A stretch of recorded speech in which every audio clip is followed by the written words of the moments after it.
Ambegaonkar breaking news. Manchar प्रतिनिधी. कळंब तालुका आंबेगाव येथील मुक्तादेवी पतसंस्थेने सुरेश कडणे यांच्या भाड्याच्या जागेत शेडला रातोरात संपूर्ण जाळी मारली आहे. त्यावरून आज शुक्रवारी सकाळी ग्रामपंचायतीचे उपसरपंच, तंटामुक्तीचे अध्यक्ष, गावातील ग्रामस्थ यांचा पतसंस्थेचे अध्यक्ष, संचालक यांच्याशी वाद झाला.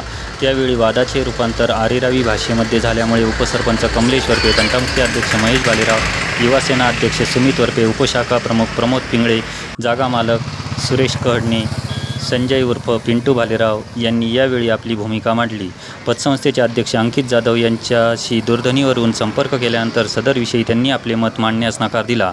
माजी उपसरपंच संतोष उर्फ गोकुळ भालेराव हे याविषयी म्हणाले की व्यावसायिकांनी पुणे नाशिक बाह्य वळण झाल्यामुळे सध्या व्यवसाय नाहीत, त्यामुळे त्यांनी सदर अतिक्रमण केलेले असले तरी या अतिक्रमणांचा नागरिकांना त्रास नाही. संबंधित विषयासंदर्भात सर्वानुमते ग्रामपंचायत काय भूमिका घ्यायची ते लवकरच ठरवेल. माजी उपसरपंच डॉक्टर सचिन भालेराव यांच्याशी संपर्क साधला असता ते म्हणाले की आमच्या कार्यकाळात ग्रामस्थांच्या तक्रारीनुसार कळंब ग्रामपंचायत आणि नॅशनल हायवे यांच्या संयुक्तपणे अतिक्रमण कारवाई झाली होती.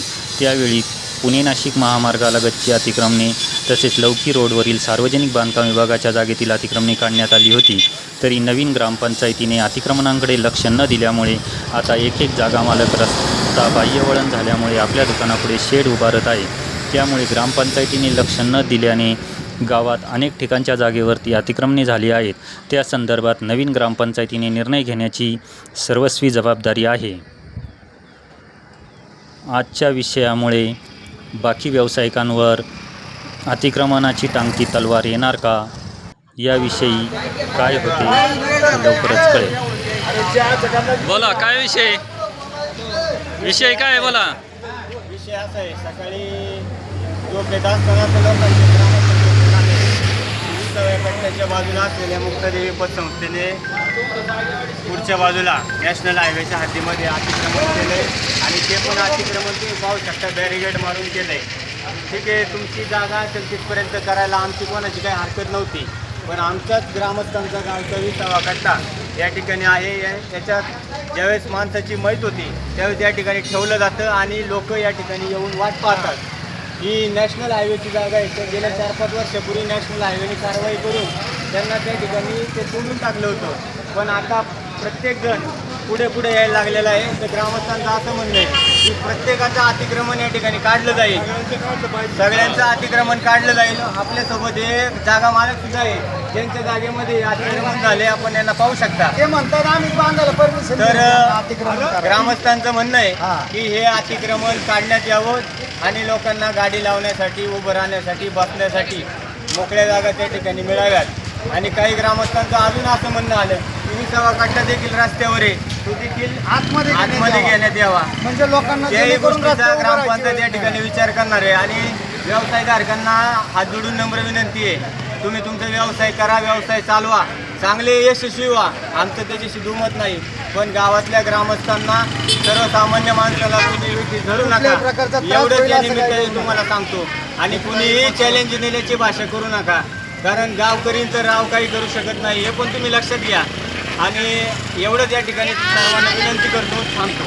मुक्तादेवी पतसंस्थेचे जे संचालक आहे आणि जे पदाधिकारी आहे त्यांनी ग्रामस्थांना आरेरवीची भाषा केली. कळंब ग्रामस्थांना समोर सगळे ग्रामस्थ केली, कारण आरेरवीची भाषा युवा राष्ट्रवादी काँग्रेसचे माजी युवा अध्यक्ष होते, त्यांनी कळंबच्या ग्रामस्थांना आरेरवीची भाषा केली. भीमाशंकरचे संचालक होते ते, की कुठल्याही प्रकारची भाषा त्यांची योग्य नाही आहे.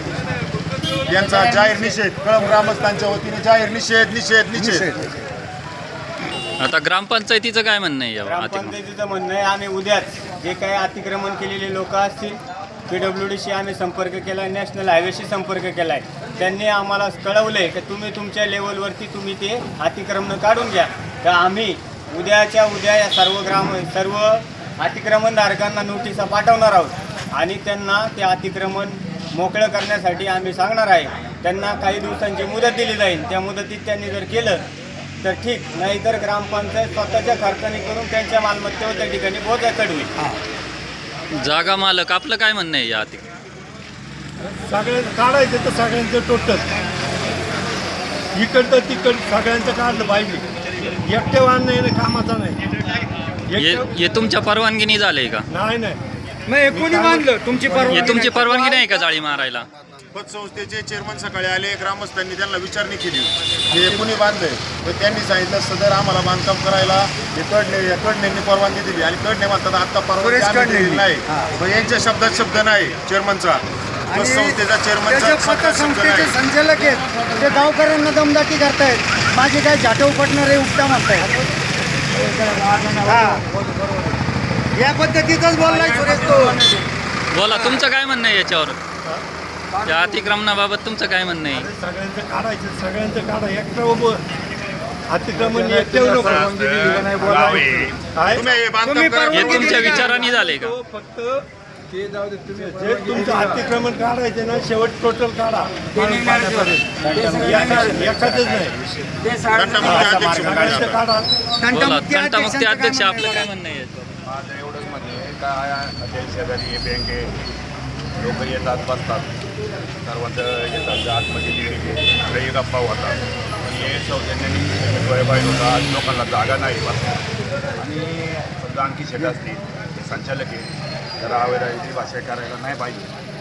सगळ्यांनी समजून घेतलं तर हा प्रश्न मिटू शकतो. संचालक हे कारखान्यावर असेल, बँकेवर असेल, ही कुठली गावाला बोलायचं त्या टाकलं काय अवैधामध्ये कारण अख्ख्या गावाला होय. त्यांचं झालं जरा, पण याच्यावर सगळं काहीतरी तोडगा निघू शकतो.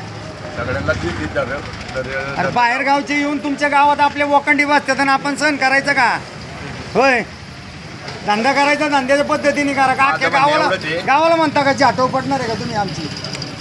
होय, बोला, जागा मालक तुम्ही काय याच्यात सामंजस्याची भूमिका घेणार आहे का? ग्रामपंचायत अतिक्रमण काढणार आहे, त्याच्याबाबत तुमचं काय म्हणणं आहे? टोटल सगळ्यांचं काढलं तर माझे काढा.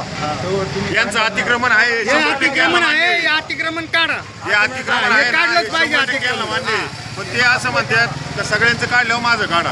मग सगळं ग्रामपंचायतीने पहिलं वाढवलं इथून सुरुवात करा. ग्रामपंचायतीने सगळ्यात आधी पुढाकार घेऊन यांनी चायला सगळे अतिक्रमण करून. कळमगावच्या पूर्व पश्चिम दोन्ही अतिक्रमण, दोन्ही भावचे अतिक्रमण माळून काढून पाट्यापर्यंत इकडे विठ्ठल रुक्माई मंदिरापर्यंत अतिक्रमण काढावी अशी ग्रामस्थांची इच्छा आहे का नाही? इच्छा आहे. सगळ्यांची हीच इच्छा कोणता आहे. विरोध आहे याला?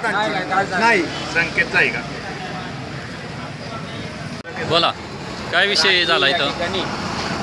येण्याच्या एका जागेवर रात्री अतिक्रमण झालं आणि त्यावेळेस समस्त ग्रामस्थांनी या पतसंस्थेचे चेअरमनला या ठिकाणी बोलवलं. तर चेअरमननी इथं येऊन सामंजस्याची भूमिका मांडायला पाहिजे नव्हती. पण चेअरमन इथे येऊन जर आरेरावीची भाषा आणि जर पूर्ण गावाला जर चॅलेंज करीत असेल तर ते गाव कदापि खपून घेतले जाणार नाही. तुमची जागा, तुमची हद्द आहे तिथपर्यंत तुम्ही निश्चित काम करा, परंतु त्याच्या पुढे तुमची जागा नाही आहे. त्यावेळेस तुमची परवानगी आणायला पाहिजे नव्हती. आणि तुम्ही आज 4 माणसं बसतात म्हणून तुम्ही आज सांगता का तिथं बसतात आम्हाला त्रास होतो, परंतु कोणताही त्रास तिथे कर्मचाऱ्यांना होत नाही आणि नाही संस्थेला काय त्याच्यापासून काही हे तोटा झालेला आहे. परंतु तुम्ही ज्यावेळेस सामंजस्याने लोक तुम्हाला बोलवतात तर तुम्ही इथं येऊन तो प्रश्न मिटवायला पाहिजे नव्हता. तर तुम्ही याला टार्गेट कर, त्यांनी मला टार्गेट केलं, घेण्यानं देण्याचं काहीच कारण नाही. आणि शिवाय गावाला सांगितलं काय करायचे करा, मी नाही काय करत, माझी काय उकडायची उपटायची आणि तो हा चेअरमन एका पक्षाचा तालुक्याचा माझे अध्यक्ष राहिला आहे. या पतसंस्थेचा तो आता चेअरमन आहे.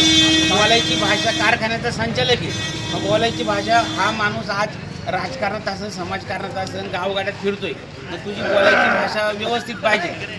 आणि हे कदापि गाव कधी सहन करणार नाही याची नोंद घ्यावी. आणि आता गाव काय करणार आहे ते करणार आहे, अतिक्रमण काढणार आहे, परंतु त्यांनी येऊन त्यांचं अतिक्रमण त्यांनी काढावं अशी आमची विनंती.